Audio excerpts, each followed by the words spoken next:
Good morning. I was just thinking back in time. I can't tell you, but I believe the year was probably 1962, 63. I was working at Channel 3, part-time at night, teaching school during the day. And our news director at that time was a fellow from Huntsville. His name was Franklin P. Dobbs. Frank Dobbs had a desire to be a writer, a screenwriter, director in movies. He had written scripts for Gunsmoke. He had sent them to them, and they had read them and turned them down. And one of them, he felt we should shoot in 16 millimeter silent film, color, and record the sound effects and play the sound effects at the time that the film ran on television.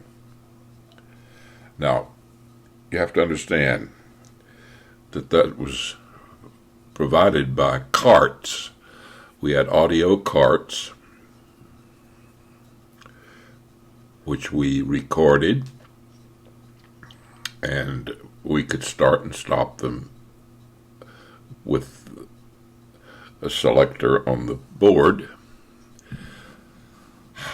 So we ran the film a couple of times and practiced off air, and it turned out to be pretty good. It was about 32 minutes long, and Harry Gillum allowed us to play it at 10:30 on a Friday night. So we went in there and we practiced it. I was doing the sound effects, and Earl Greathouse was running the machine and the video and all, and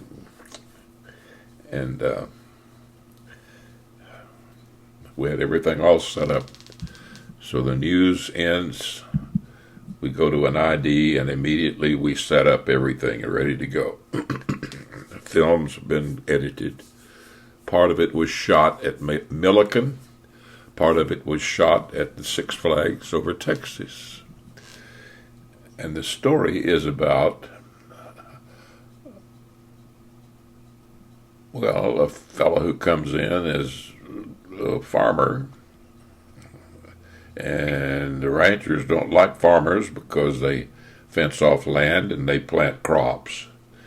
And open range is no longer open.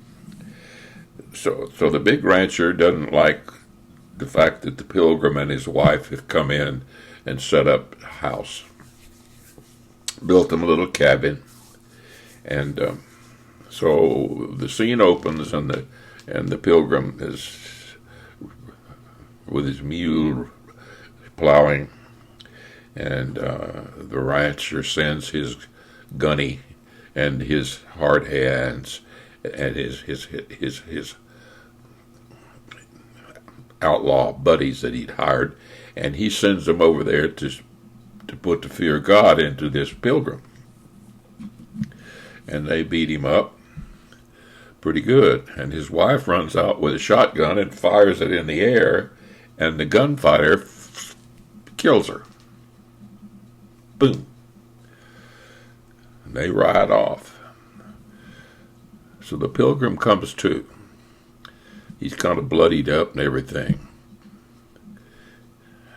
But he starts to the house, and he sees his wife lying there, dead. So the next scene you see is him finishing up the grave and putting a cross.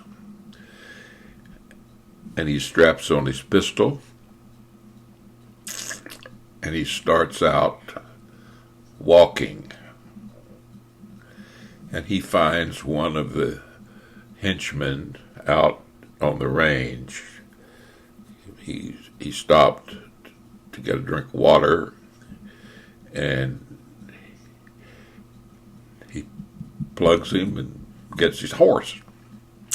So now the pilgrim has a horse. He has a hat. and he's got a pistol. So the next scene you see is he goes to the ranch house. Now, we were fortunate in Milliken to find a cabin that had been painted white with a porch on the back and was ranch house looking on the front with a screened-in porch. So we could shoot both scenes, all scenes right there. And when we did Six Flags Over Texas, we went on a Saturday morning at 5:30. They let us in. Nothing was in there but us. And we shot the scene where the gunfighter gets his by the Pilgrim. So the Pilgrim shoots the rancher when he comes out. Pilgrim has already killed one of his henchmen. And he gradually gets around by getting even. Vengeance, man. And it was called Trail of Vengeance, by the way. And then the last scene is when he gets the drop on the gunfighter and kills him. So then he comes back and he takes his pistol off and he throws it on the grave of his wife. And he kneels down and the sheriff sneaks up.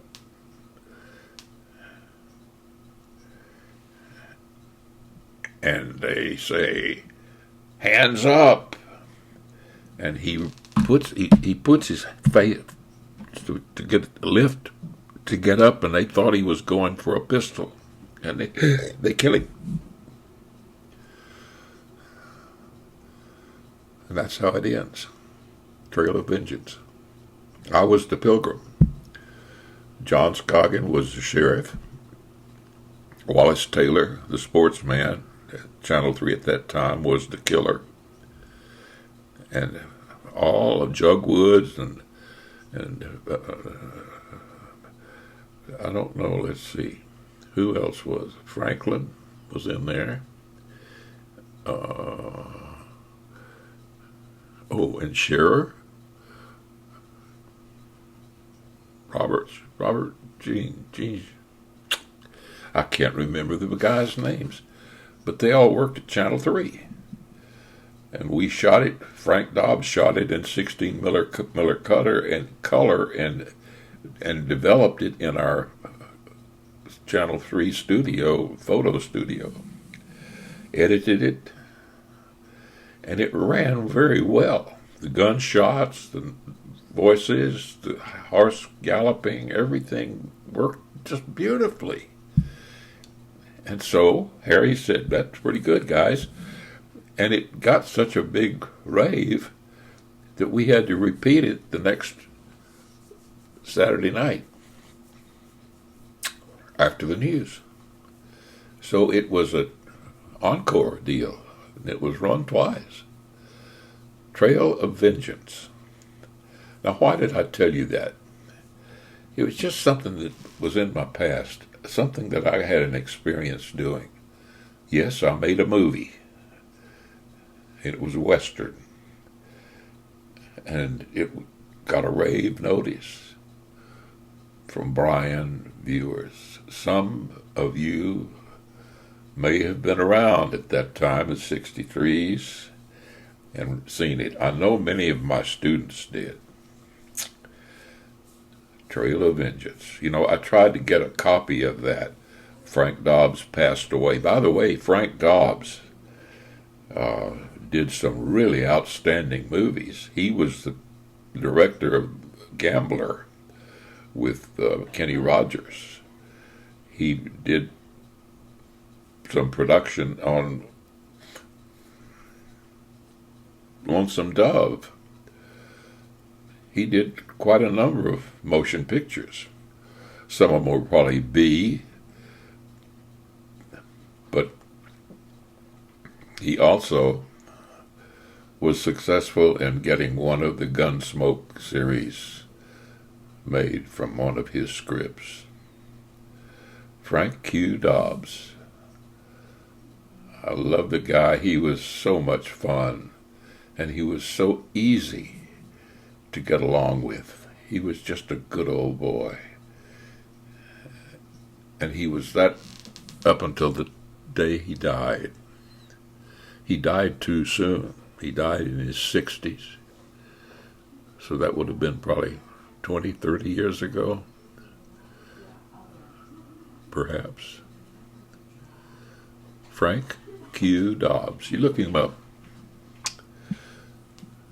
I don't know if you'll find much about Trail of Vengeance. I talked to his daughter, and she refused to give me a copy of the film because she didn't believe I was in it. And I just said, well, have you ever seen it? Yes. Did you see The Pilgrim? Yes. Well, you're talking to him. Well, it's nice to meet you, but no. We're keeping that for Dad's museum. They were going to open a museum of Frank Q. Dobbs' work, and he did some good stuff. Lonesome Dove, there's no flies on that, and The Gamblers, they were all good. He was going to use me in a motion picture. He had me all set up, costume and all. And he decided to use Jim Goff instead. For those of you who may recall, years ago in the Dodge commercials, there was an old fellow with cowboy, slender guy with a white hat who did the Dodge commercials. That was Jim Goff. He owned his own production company, and he liked me, and he used me a lot. I made some good money working for Jim Goff. He also pointed me toward KODA-FM and said, you know, they're losing their night man. You could go get that job. And I went over there, and I did not know. Goodness, I wish I could remember the program director's name. He was such a neat guy, and I scared him to death because not only was he program director of KODA, but he was on the air on weekends at one of the rockers as Jim Austin. And so I walk into CODA, and I tell the little lady at the desk, my name is Jim Austin, I'd like to see the program director, please. And boy, that caused quite a stir. She swallowed a couple of times and picked up the phone and said, Jim Austin is here to see you. He puts the phone down, and I thought, wonder what this all is about. This is weird, strange. And I look down the hallway, and there's this face coming around the door face, and he ducks back. And that was the program director getting a look at me. And she said, he will see you now. And I went into his office, and he was sitting there petrified. And I thought, I don't know what is going on here. And I offered my hand, and he shook my hand, and still just kind of, okay. And I said, I'm Jim Austin. Yeah. I said, I'd like to apply for the night job I understand is coming open. He said, you got it. I said, sir? He said, you got it. He said, I'll get the papers, we'll fill it out. You got it. You go to work in 2 weeks. And I thought, man, Jim Goff really must have put some pressure on these people. I don't know what they thought. Anyway, I signed the paper, got employed, and after I'd started working, we were living with Susan's parents on the Bolivar, and they're building their beach house during the day and working in Dakota at night. Anyway, we invited him down to dinner. Jason,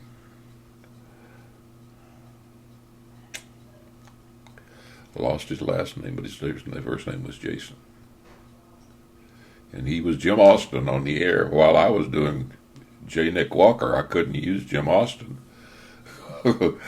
So I just thought, okay, I'll do J. Nick the Night Walker, midnight to 6 a.m. So I did, and it was successful, and I had a good time.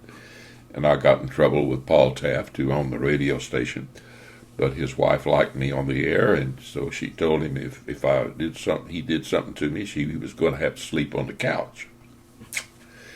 Married men don't like that much. And so, anyway, as it turned out, I got that night job, and then I got into the show at the tower, and I had to resign from Coda. But while we were having dinner at our place, and Jason said, I have to tell you something. He said, I know you thought I was nuts when the first day you walked in looking for a job. And I said, Jason, I didn't know what was going on. Everybody was so skittish. He said, I was Jim Austin on the radio station. I said, yes, I knew that. And he said, everybody thought that you'd come to sue me or do worse for me using your name on the air. And I said, that was the least of my intentions. I hadn't even thought about that. I hadn't even thought about you being Jim Austin. And he said, that's why I was acting like I was acting. And I said, well, that's why you hired me so fast. He said, yep. He said, but man, I was lucky. He said, Mrs. Taft thinks you're the greatest thing in the world. And I said, well, I've been told that by Mr. Taft. He said, when? And I explained one night, Paul Taft was in the building, and I was supposed to be the only one in the building, and he and I met each other as I was going to the restroom, and I faced him off and asked him what he was doing in that building, and he said, well, what are you doing in this building? And I said, well, I work, and I'm in charge. And he said, well, I own it, and I'm in charge. And I said, okay. I looked up at that big portrait he had in the lobby, and there he was. I'd never even studied that portrait. Paul Taft. He was a great guy. He really liked me, but he didn't like the fact that I ran contests for watermelons from the Funny Farm, which my then father-in-law planted sharecropping in this. He had he had triple lots. They were all for his boys, but he farmed on the one where he wasn't living. And by the way, I have to share this with you too. Port Bolivar is right in Hurricane Alley of the Gulf Coast, as you can imagine, off of Galveston. And you only get there by ferry, or else you go to Beaumont and come the back side, because it's on a kind of an island, but it what do you call them? Peninsula. You've got a way off the Beaumont to come to it through the backside to Crystal Beach, which is Bolivar, and you have to do this ferry from Galveston, and that's how I went to work every day and go home every day. I'd drive to that ferry about 10 o'clock, 10:30, and hope that it was on time. Catch the 10:30, and it would dock then at about, I don't know, maybe 20 minutes later in Galveston, and when I'd drive on into work. So I was always on time, early a little bit. And the guy ahead of me loved it.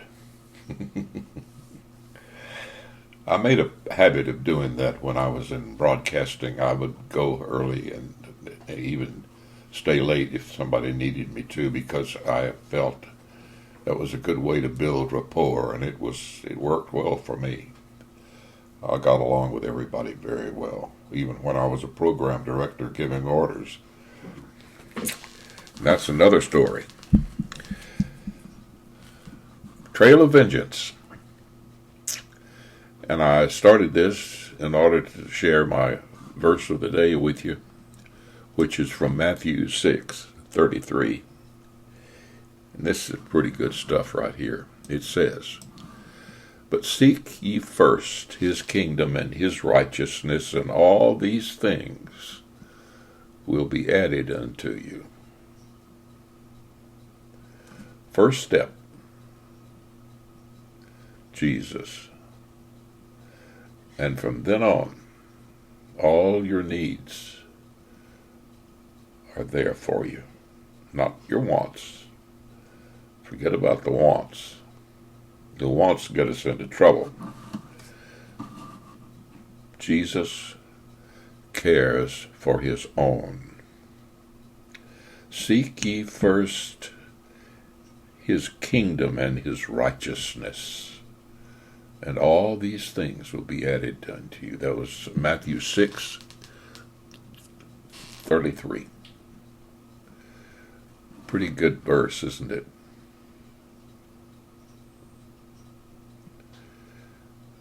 I think it's been set to a hymn. Many of the verses in the Bible have been. Sometime I'm going to fill you in on where hymns that live forever, why they never lose their impact. They're inspired. And I'll explain that to you sometime. And that's what I get from my box of chocolates right here in the corner studio under the shadow of Kyle Field in the Eagle's Nest.